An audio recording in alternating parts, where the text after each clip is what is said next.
Hello friends, তো চলে এসছে একটা অন্যরকম ভিডিও নিয়ে তোমাদের সাথে। তো তোমরা অনেকেই কমেন্ট করেছো যে আলু চিপসের ভিডিওটা দেওয়ার জন্য। তো চলো দেখে নাও ঝটপট। তো দেখলে প্রথমে আমি কয়েক আলু নিয়ে নিয়েছি। তোমরা আলু চিপসে যতটা বানাতে চাও ততটা নিয়ে নেবে আলুগুলো, তারপরে গোল গোল করে কেটে নেবে সাইজ করে। তো তোমরা যদি অন্য শেপে চিপস বানাতে চাও তো অন্য শেপ করেও কাটতে পারো। তো আমি এখানে গোল গোল শেপটাই নিয়ে নিয়েছিলাম। তো আলুগুলোকে কেটে নিয়েছি যতটা দরকার ছিল আমার। তারপরে কুকারে আলুগুলোর সঙ্গে নুন, হলুদ গুঁড়ো আর লঙ্কা গুঁড়ো তিনটে একসাথে মিক্স করে ভালো করে আর আলুগুলোকে সিদ্ধ করে নেব।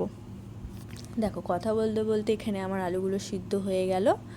তো এরকম একটা সাদা কাপড় পেতে নেবো রোদের মধ্যে। আর তোমাদের অবশ্যই খেয়াল রাখতে হবে যখন কুকার থেকে আলুগুলো বার করছো জলগুলো যেন ভালোভাবে ঝরে যায়। তো এখানে আমি জলগুলো ঝরে যাওয়ার পর আলুগুলোকে একটা একটা করে রোদেতে দিয়ে দিচ্ছি। তো এখানে আমার সব আলুগুলো রোদে দেওয়া হয়ে গেছে, তোমরা দেখতেই পাচ্ছ।